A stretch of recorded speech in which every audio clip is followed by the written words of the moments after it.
Hello tout le monde, ici Jay Staysman pour une nouvelle vidéo et aujourd'hui, chers streamers, vous êtes chanceux vu qu'on va créer un écran d'attente pour vos streams.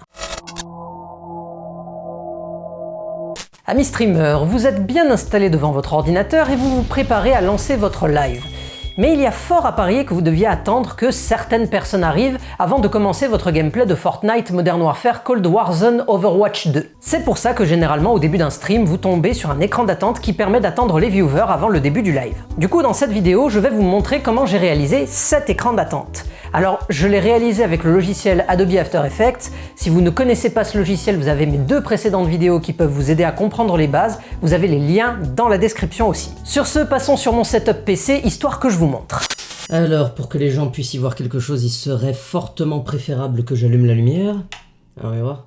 Oh putain! Oh, ça m'a éclaté la rétine! Bonsoir. Donc en gros, on va reproduire cet écran d'attente que vous voyez là. Donc il y a un petit effet de néon qui clignote et je dirais des clignotements qui donnent vraiment cette impression qu'un néon est allumé. Donc vraiment quelque chose de très cliché qui fait un peu backyard de bar très select. Mais c'est une image qui est vachement stylée parce que après tout, pour passer un bon moment, c'est cool d'aller dans des bars très select, des speakeasy comme on les appelle dans le milieu. Donc pour reproduire cet écran d'attente, ce que j'ai fait, c'est que je vous ai préparé un petit dossier avec aussi mon fichier projet que vous pourrez trouver dans la description en téléchargement, mais à l'intérieur de ce dossier vous trouverez cette image de mur en briques que l'on va en fait cropper pour pouvoir insérer nos assets.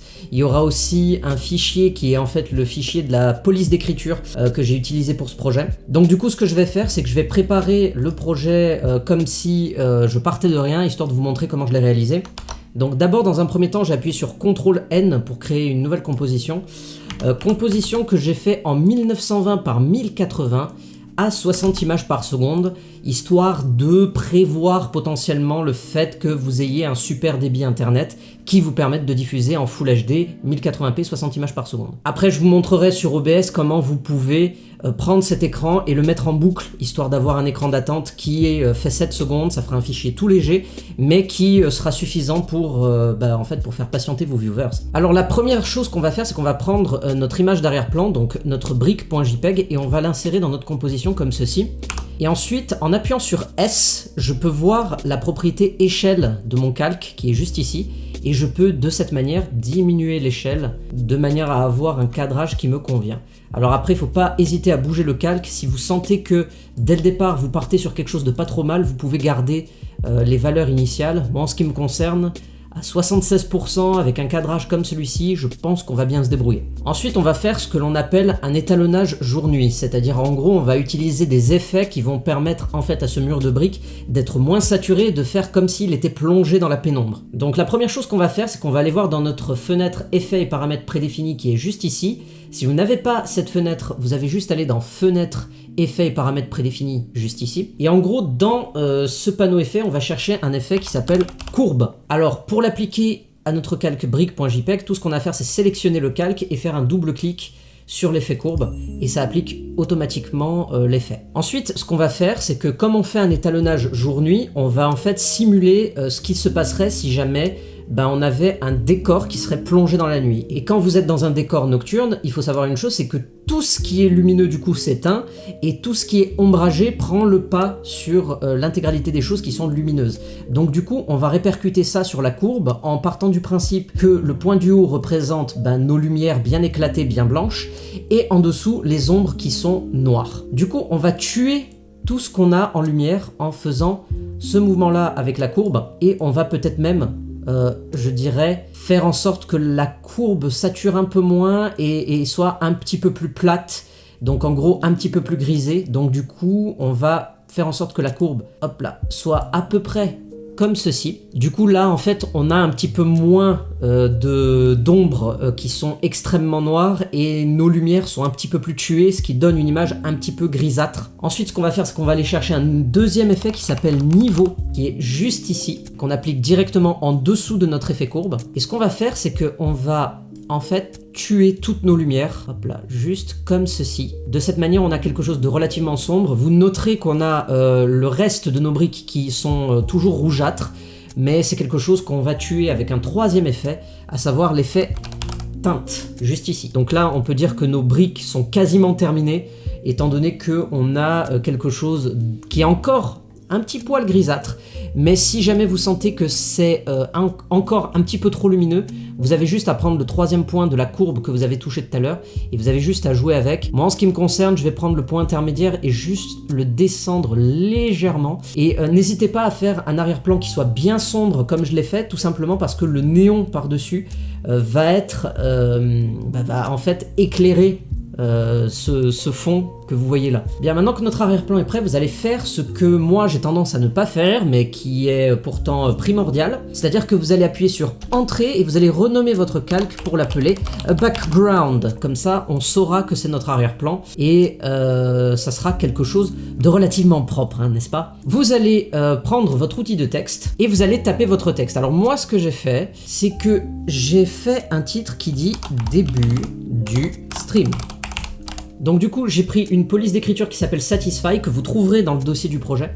J'ai simulé un faux gras en cliquant sur le bouton faux gras du panneau caractère juste ici. Ce que je vais faire, c'est que dans le paragraphe, je vais centrer mon texte, le rendre plus grand. Je vais même limite le rendre italique. Je vais déplacer mon centre juste ici. Je vais pencher un peu mon texte, déplacer, monter la taille de la typo et diminuer juste ici. Vous avez une valeur que vous pouvez manipuler et qui permet de coller un peu vos textes. Ensuite, ce que je vais faire, c'est que je vais cliquer ici sur la double flèche qui me permettra de permuter la couleur de fond avec la couleur du contour. Et de cette manière, vous aurez un texte qui sera outliné de cette manière. Et c'est ce qu'il nous faut parce que c'est ce qui donne en fait cette impression de néon. Alors juste ici, vous avez une valeur qui vous permet de régler l'intensité de l'outline. Donc en fait, la taille en pixels de vos lignes. Ici, ça me convient plutôt bien. Mon texte est plutôt satisfaisant là. Donc ce que je vais faire, c'est que je vais me contenter de l'agrandir. Donc je vais sélectionner mon calque, appuyer sur S pour avoir le paramètre d'échelle et augmenter la taille juste ici. Bien, notre texte, ce que je vais faire, c'est que je vais lui donner une couleur bleutée. Donc on va faire quelque chose comme ceci. Alors, un bleu fera très bien l'affaire. Donc j'ai modifié la couleur ici en double-cliquant. Bien, maintenant on va pouvoir rajouter notre effet néon. Je vais aller dans Effets et paramètres prédéfinis et je vais aller chercher l'effet lueur diffuse. Je l'applique à mon calque et là vous vous retrouvez déjà avec un début d'effet néon. C'est pas trop mal. Le truc c'est que on va être confronté à deux problèmes. Le premier, c'est que lorsqu'on utilise l'effet lueur diffuse de cette manière, si jamais j'augmente le rayon, vous pouvez voir qu'ici, j'ai mon fond qui commence à s'éclairer. Mais il n'y a pas assez de données dans la lueur diffuse pour que j'ai vraiment un truc satisfaisant. Vous voyez, lorsque je vais dupliquer ma lueur diffuse pour avoir justement une intensité néon qui sera beaucoup mieux, je vais devoir en fait retravailler ma lueur afin d'éviter d'avoir ces espèces de gros pâtés de couleurs que vous êtes en train de voir là. Ça manque un peu d'intensité et c'est pas quelque chose qui me plaît personnellement. Du coup, ce que je vais faire, c'est que je vais aller dans les paramètres de composition et juste ici, je vais mettre la valeur 32 bits par couche. Alors pour pouvoir monter jusqu'à 32 bits par couche, ce que vous faites, c'est que vous restez appuyé sur la touche Alt et vous cliquez jusqu'à obtenir la valeur 32 bits par couche. Et donc là, vous voyez qu'on a un néon qui est vachement plus stylé et qui fait un pâté de couleurs beaucoup plus restreint. Et c'est en fait ce qui se passe lorsque vous avez des néons, c'est-à-dire que vous avez, je dirais, un liseré qui émet beaucoup de lumière et ensuite vous avez la suite de cette lueur qui s'étale sur tout le reste du mur. Donc ce qu'on va faire, c'est que là, on a notre néon qui est parfait, on va pas y toucher, mais on va dupliquer l'effet en faisant CTRL-D. Et là, pour restreindre en fait ce petit pâté de lumière, on va l'augmenter et diminuer l'intensité. Ouais, en fait, avec une deuxième lueur diffuse, ce qu'il y a, c'est que vous allez pouvoir vous retrouver avec des petits passages où vous avez le néon qui se superpose et qui sera un peu plus lumineux. Hop. Hop là. Alors moi, ce que je vais faire, c'est que cette deuxième lueur, j'ai fait exprès de mettre un rayon beaucoup plus intense, juste ici à 847, de manière à avoir, vous voyez, cette espèce d'intensité de... On dirait que le néon déborde sur le reste de l'arrière-plan et ça fait quelque chose, je trouve, de beaucoup plus organique. On a l'impression que le néon se mélange avec l'arrière-plan. Ensuite, ce qu'on va faire, c'est qu'on va ajouter un peu de relief à ce texte, histoire d'avoir l'impression qu'on a un vrai néon en face de nous, donc quelque chose de matériel et pas juste un texte qui flotte. Du coup, ce qu'on va faire, c'est qu'on va aller dans Calque, Style de calque, biseautage et estampage. Et là, vous voyez direct qu'on a quelque chose de volumique, donc on a une ombre qui est portée sur le mur. Ce que je vais faire, c'est que je vais jouer sur la taille. Alors dans biseautage et estampage qui vient de s'ouvrir, vous avez un paramètre qui s'appelle taille, sur lequel vous pouvez jouer et vous pouvez donner l'impression qu'il y a quand même une ombre qui est projetée sur le mur. Et de cette manière, vous avez l'impression que le néon est à une certaine distance du mur. et vous vous retrouvez avec quelque chose d'un peu plus stylé. En jouant avec l'angle également, vous pouvez donner l'impression voilà, que la lumière se projette du haut vers le bas. Et là, vous avez aussi un paramètre qui s'appelle élévation et qui permet d'ajuster un petit peu plus l'intensité lumineuse de votre néon. Donc voilà, ça nous permet d'avoir quelque chose d'un petit peu plus propre. Alors après, je vous montre dans les grandes lignes comment ajuster les paramètres, mais vous faites comme vous voulez en vrai. Tout ça, bien entendu, ça se fait à l'œil. Donc là, on a un premier néon de près. Ce qu'on va faire, c'est qu'on va en poser un deuxième juste ici pour indiquer le nom du streamer. Donc je vais dupliquer le calque, le déplacer, et ce que je vais faire, c'est que je vais radicalement changer ma typographie. Je vais virer le faux italique du coup. Je vais juste changer la couleur et mettre quelque chose comme un orange qui bascule vers du rougeâtre, juste ici par exemple. Je vais taper mon nom. Hop là, comme ceci. Et ce que je vais faire maintenant, c'est que je vais passer d'un néon dont je maintiens juste les lignes de contour à quelque chose de plein, comme ceci. Et ce que je vais faire, c'est que je vais tester avec différentes versions de ma lueur ce que ça donne. Alors vous voyez que là, ma deuxième lueur commence à bien baver. Donc ce que je vais faire, c'est que je vais diminuer la première lueur, histoire d'avoir quelque chose qui me convient un petit peu plus. Et la deuxième, en revanche, je peux encore maintenir, je dirais...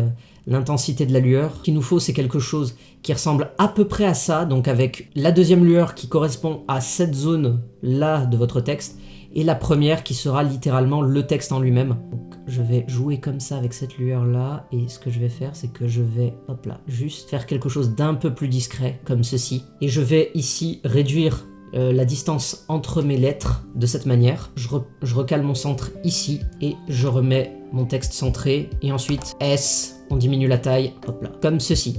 Alors si jamais vous savez pas trop comment positionner vos textes, vous sélectionnez titre et action sécurisé juste ici pour bien faire en sorte que votre texte soit lisible dans ce carré. De cette manière, si jamais vous avez des personnes qui regardent votre stream sur un téléviseur et que le téléviseur se met malheureusement à cropper dans l'image, ben vous aurez quand même vos textes qui seront parfaitement lisibles. Je vais à nouveau dupliquer ce texte pour le positionner juste en dessous, et je vais cette fois-ci taper twitch.tv/jstylesman, comme ceci. Et comme mon texte, je vais le maintenir dans cette couleur avec cette déco-là, je vais juste me contenter de diminuer la taille du texte, et de cette manière, on obtient ceci. Alors, dans le dossier du projet que je vous laisse en description, j'aurai d'autres couleurs que j'aurais prévues dans la composition de base, mais si jamais vous voulez changer la couleur du texte, vous avez juste à sélectionner le texte, et dans le panneau caractère, vous changez la couleur comme ceci. Vous voyez.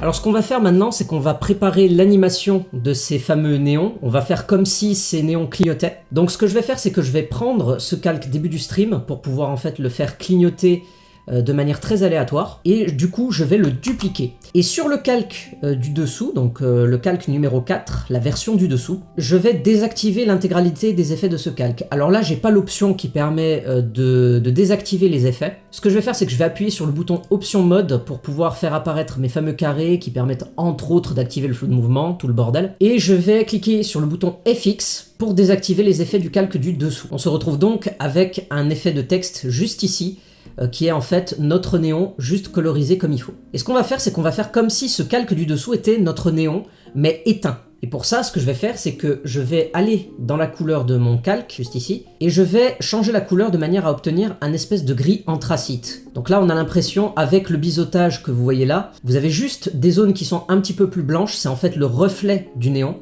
Mais sinon, vous avez aussi des passages qui sont grisâtres, et en fait, c'est notre néon qui est éteint. Donc là, je me suis mis en mode solo pour que vous puissiez juste voir ce que ça donne. Donc du coup, on retourne sur notre composition normale, il n'y a rien qu'à changer. Et on va juste en fait ajouter l'effet de clignotement sur notre calque du dessus. Et pour ça, je vais appuyer sur la touche T pour faire apparaître les paramètres d'opacité. Je vais faire un Alt-clic sur le chrono pour pouvoir taper du code. Donc c'est ce que l'on appelle dans After Effects une expression. Alors pour ceux qui ne connaissent pas les expressions en fait c'est des petits bouts de code qui vous permettent de créer des animations de manière totalement automatisée, c'est-à-dire que vous n'avez pas d'image clé à faire, le code se charge de tout. Donc en gros ce qu'on va dire à After Effects là dans le paramètre opacité, c'est qu'on va faire clignoter de manière totalement aléatoire ce calque, et pour ça on va lui demander de faire des va-et-vient avec la propriété opacité. Pour ça on va taper l'expression wiggle, et dans ce paramètre wiggle, on va insérer deux valeurs. La première, c'est la fréquence du clignotement, c'est-à-dire 2, c'est-à-dire qu'on veut des clignotements qui soient peu fréquents, mais sur une intensité qui soit quand même assez énorme pour donner l'impression que le néon est complètement pété, quoi. Donc on va rentrer 2, 500. Wiggle 2500 et vous mettez un point virgule, sinon vous risquez d'avoir des erreurs de code. Et de cette manière, si je regarde ma prévisualisation, donc si j'appuie sur la touche espace, vous voyez que là, notre néon se met à clignoter et de manière complètement aléatoire, comme si en fait notre néon était un petit peu cassé, quoi. Ça donne un côté Las Vegas à notre écran d'attente. Alors ce qui est bien avec cette expression wiggle, c'est qu'en la réutilisant, vous pouvez faire des effets qui sont un petit peu plus différents d'un texte à l'autre. Du coup, ce que je vais faire, c'est que je vais prendre mon calque JStylesman, juste ici, et je vais faire la même chose, c'est-à-dire que je vais dupliquer mon calque. Le calque du dessous, je vais couper ses effets. Je vais changer la couleur pour avoir encore une fois une sorte de gris anthracite comme ceci, même un peu plus sombre si on veut. Donc là, vous voyez, mon calque du dessous est en gris également. Sauf que le calque du dessus, alors on va encore une fois appuyer sur T pour faire apparaître l'opacité. Alt-clic sur le paramètre d'opacité pour refaire apparaître le code.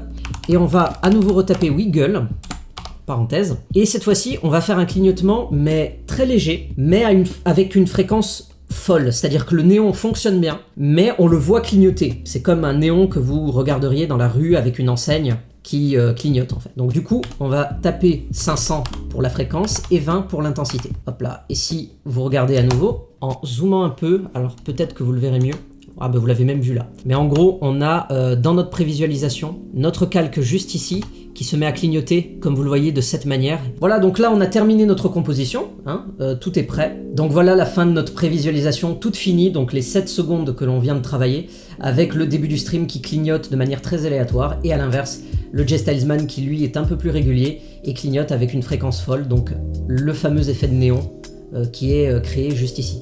Vous pouvez faire la même chose avec l'URL ou carrément changer la couleur, donner une allure un peu plus différente. Mais ça, je vous laisse gérer. Encore une fois, le projet est dans la description si vous voulez le télécharger et le modifier comme vous le souhaitez. Alors, je vais revenir sur la version que vous trouverez directement dans le dossier. Alors, il y a un calque supplémentaire que je n'ai pas fait et qui est ce calque d'effet. Alors pour en créer un, c'est très simple, vous allez dans calque, nouveau calque d'effet. J'ai ajouté un effet qui s'appelle l'effet couleur lumétrie. Alors ce que j'ai fait, c'est que dans l'onglet créatif de cet effet, j'ai ajouté un look qui s'appelle SL Big HDR, que j'ai mis à 54% et auquel j'ai ajouté ici dans dégradé un vignettage. Alors en fait, sans le vignettage, vous voyez juste ici, le but de ce vignettage, c'est juste de rajouter un peu de lumière juste autour de la composition, quoi. Mais en gros, ce petit étalonnage, ça permet en fait de diffuser un petit peu plus la lumière. Comme vous le voyez là, vous avez un énorme pâté de couleurs ici qui est dégueulasse, qui est rougeâtre. Lorsque vous activez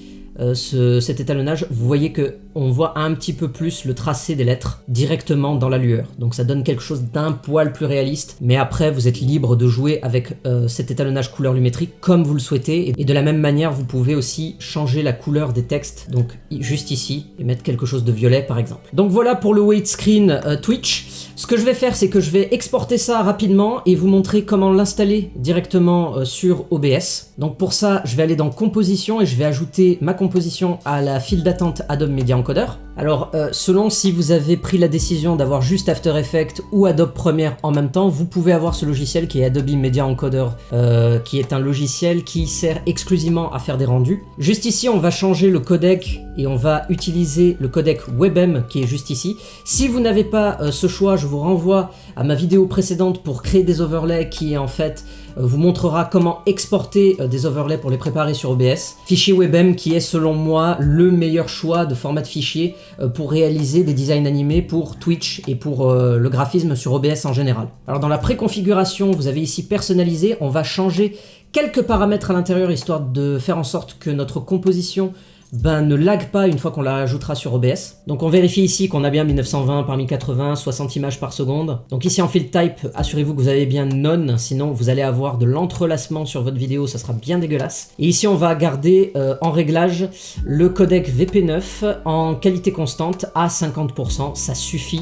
largement. On laisse tous les paramètres comme il faut et bien sûr on choisit un endroit pour enregistrer votre fichier comme ceci. On lance l'encodage et on patiente un peu. Donc en ce qui me concerne, l'encodage a juste duré 10 minutes pour moi. Maintenant je vais basculer sur le logiciel OBS Studio histoire de vous montrer comment vous pouvez installer votre écran d'attente. C'est tout con en vrai. Donc tout ce que vous avez à faire, c'est aller dans scène et ajouter une nouvelle scène que vous allez pouvoir appeler weight screen comme ceci. Votre scène est toute prête, elle est juste là et dans le menu source, vous allez faire un clic droit et ajouter une source média que vous allez pouvoir appeler weighting par exemple. Donc là il vous reste plus qu'à pointer vers votre fichier WebM, juste ici, et faire ouvrir. Vous cochez la case lire en boucle et normalement le reste des paramètres vous les laissez cocher tels quels. Il devrait pas y avoir de soucis normalement. Hop là, voilà, votre écran d'attente est installé comme vous pouvez le voir juste ici. Voilà pour cette vidéo, je vous remercie de l'avoir regardée. Si elle vous a plu, laissez un pouce bleu et n'hésitez pas à vous abonner pour ne pas manquer les prochaines vidéos. Aussi, je vous rappelle que j'ai une chaîne Twitch sur laquelle je stream de temps à autre. Si vous voulez directement voir les lives, je vous invite à aller sur twitch.tv/JessTalesman et à vous abonner et à activer les notifications pour ne louper aucun futur live à l'avenir. Encore une fois, je vous remercie à tous d'avoir regardé cette vidéo et à bientôt. Salut!